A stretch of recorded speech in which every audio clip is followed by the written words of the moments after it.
tarde, amadas do Pai.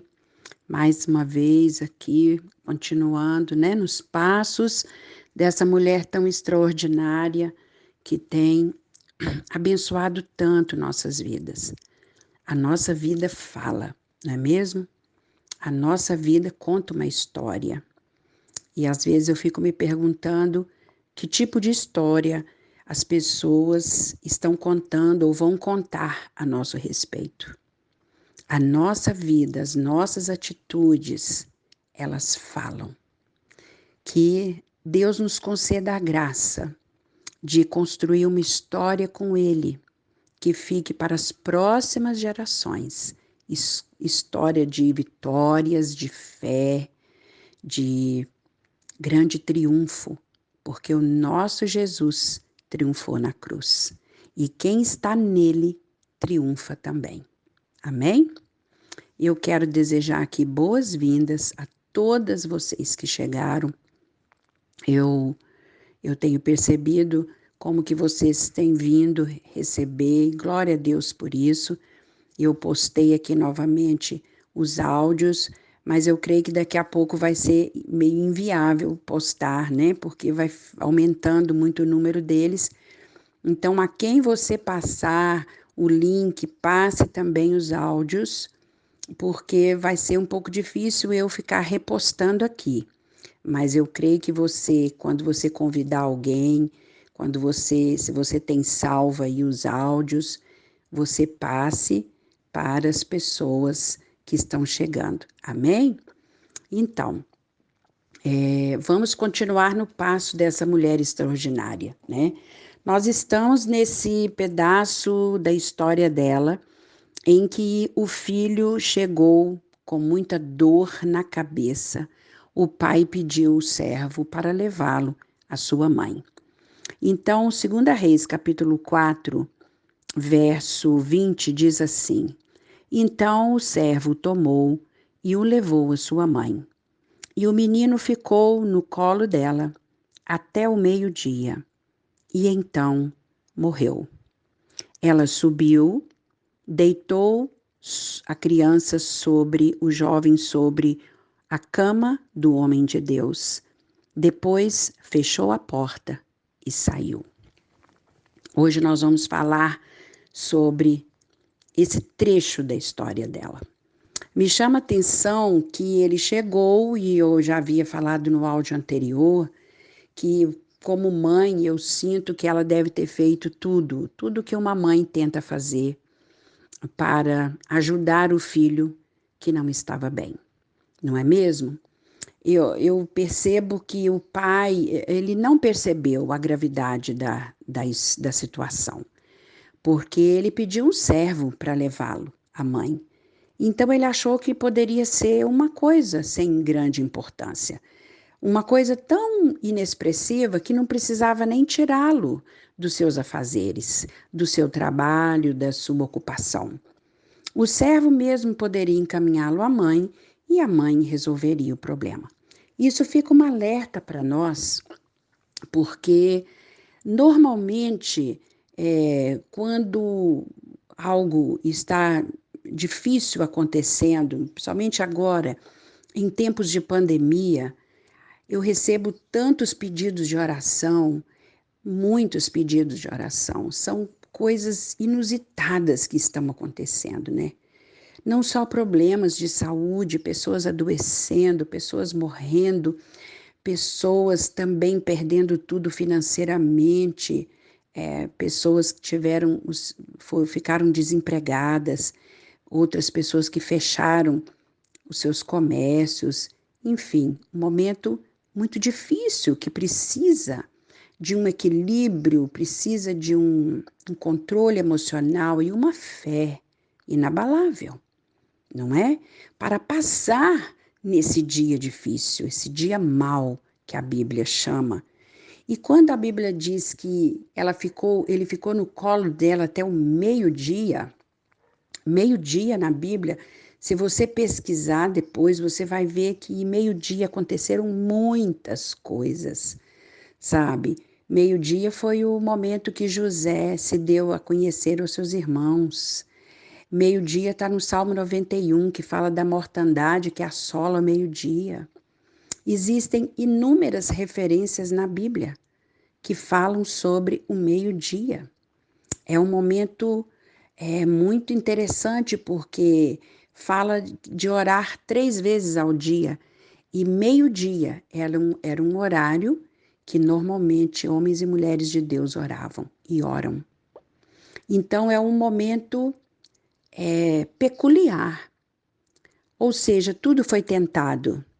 Meio-dia chegou o ápice, é onde o sol chega no seu ápice, sabia? Ele chega no seu máximo.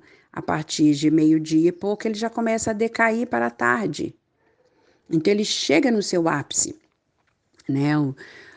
Enfim, ele veio, a mãe tentou de todas as maneiras, a mãe colocou sob o colo, a mãe fez o que podia, a mãe certamente orou, a mãe fez tudo aquilo que estava disponível para ela fazer, mas ainda assim, ao meio-dia, ele morreu. E eu quero fazer uma pergunta para você, nesse tempo tão difícil, que a gente tem visto tantas coisas morrerem, tantas pessoas morrerem. A gente tem visto pessoas morrerem, a gente tem visto coisas morrerem, empregos, empreendimentos, sonhos, não é? Futuro. A gente tem visto relacionamentos morrerem, porque com a vinda das pessoas de volta para casa, seja por trabalho home office, ou seja porque ficou desempregado, a gente tem visto como as pessoas estão com dificuldades para se suportarem, amor, né, para darem as mãos umas às outras no cotidiano, porque quando estava todo mundo correndo, cada um para um lado, ficava muito mais fácil de você não ver os problemas, não tocar nas feridas que estão abertas. Mas agora, diante de toda essa pandemia que o mundo vive, então ficou muito evidente as suas áreas de dificuldade. As igrejas estão esvaziando, as pessoas estão com medo, as pessoas estão esfriando na sua fé, as pessoas estão desacreditando de tudo e de todos. Que tempo difícil é esse, em que nós estamos vendo igrejas fechando, lares sendo destruídos, casamentos sendo rompidos, porque as pessoas estão se vendo agora precisando conviver. Sabia que essa semana eu recebi um pedido de oração porque o marido tinha uma amante e agora com a pandemia não está podendo sair, não está podendo fazer as suas coisas escondido como antes, então ele fez a opção da amante e deixou o seu lar. Então são muitas coisas que estão acontecendo, muitas coisas morrendo além das pessoas. Quantos pedidos, né, de grandes empresas, pequenas empresas, que a gente tem visto fechar. Então, é um momento muito difícil. E o que fazer nesse dia mau? O que fazer nesse meio-dia que está tão difícil para muitas e muitas e muitas pessoas? Pessoas que estão com pânico, desesperadas, com medo de morrer, medo de pegar a doença, medo de pegar o vírus, medo das pessoas que amam morrer, medo de perder as pessoas. O medo as tem assolado o coração de muitas pessoas. E será que esse momento é o fim? A minha pergunta é: o que você tem feito? Porque a Sunamita, ela nos ensina demais. Nesse momento tão difícil para ela, quando ela viu o filho morrer, desfalecer nos seus braços, ela não desceu desesperada, ela não correu para a rua com a mão na cabeça, em desespero, gritando pelos vizinhos, pelas pessoas próximas. Ela não mandou chamar o marido que estava lá no campo, no desespero, desespero. Não, a casa não encheu de vizinho, a vizinhança toda. Ela não chamou ninguém, ela não foi atrás. Simplesmente ela pegou o filho no colo e ela subiu aquelas escadas e colocou ele sobre a cama do profeta.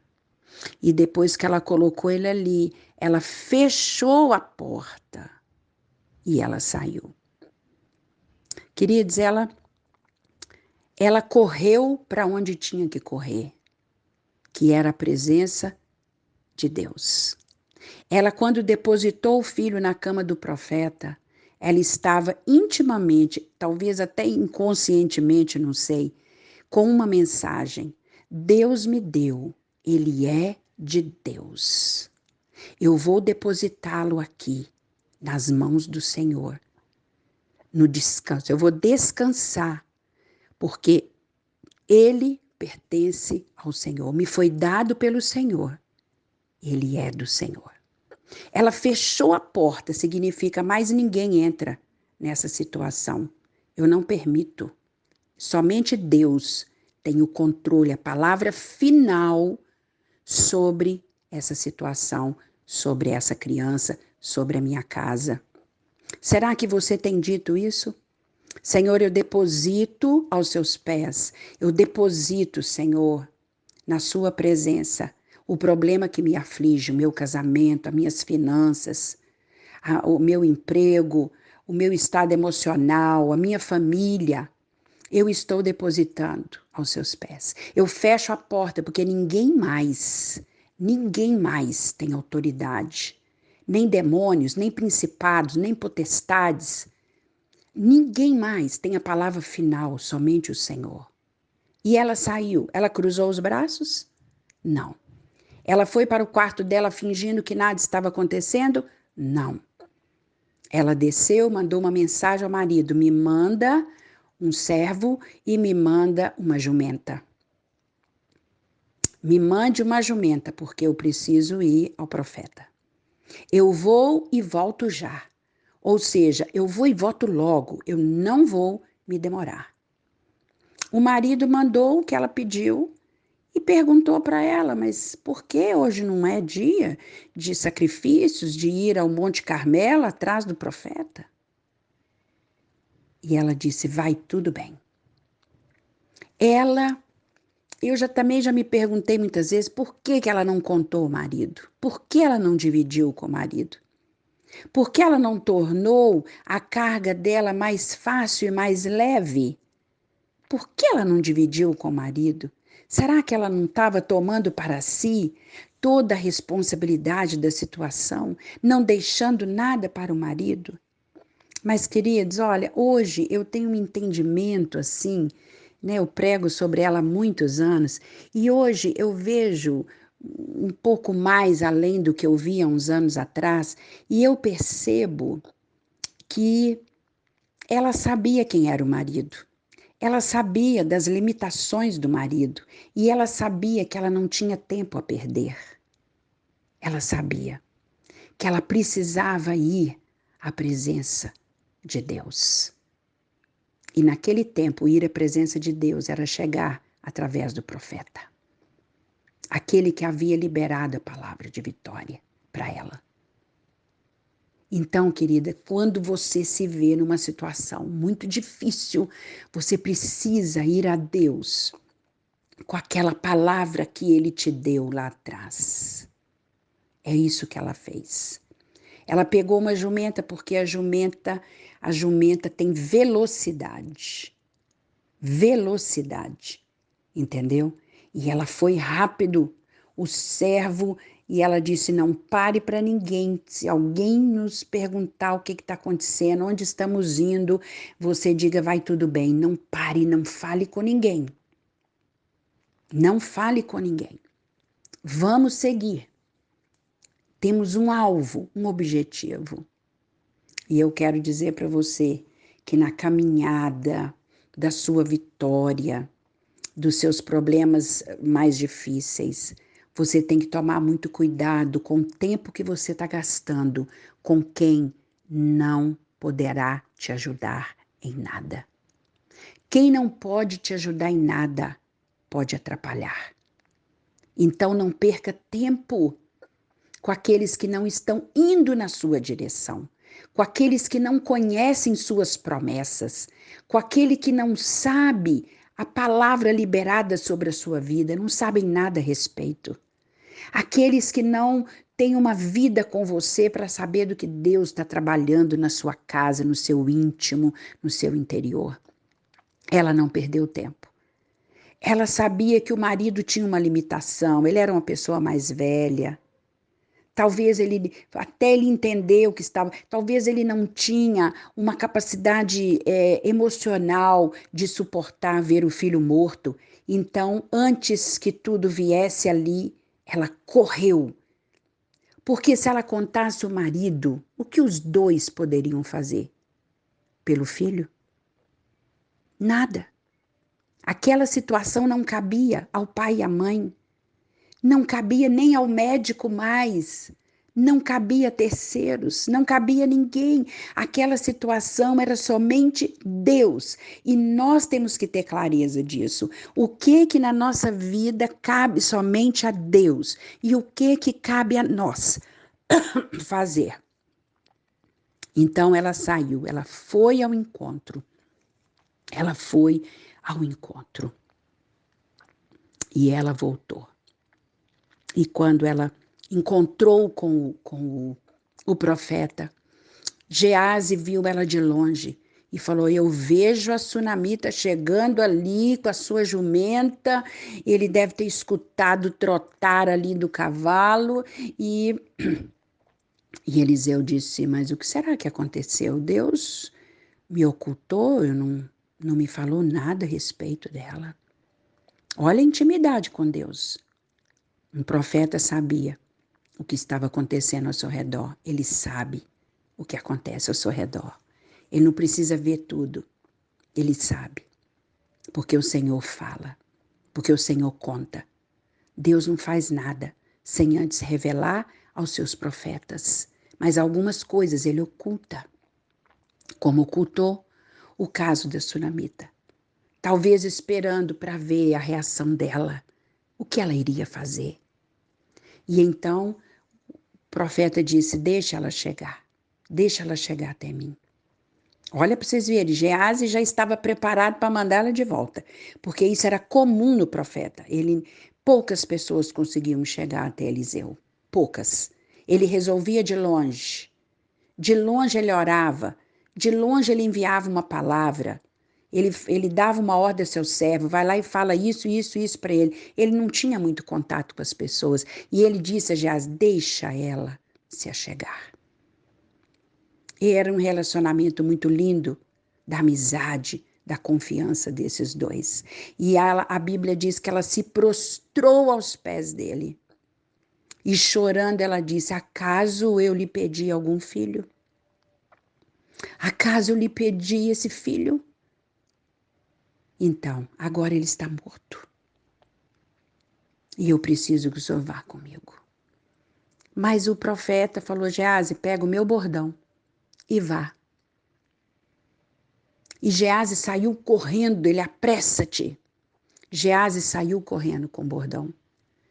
E ela disse: tão certo como meu Senhor vive, eu não sairei daqui sem o Senhor. Ou seja, ela só ia voltar para casa se ele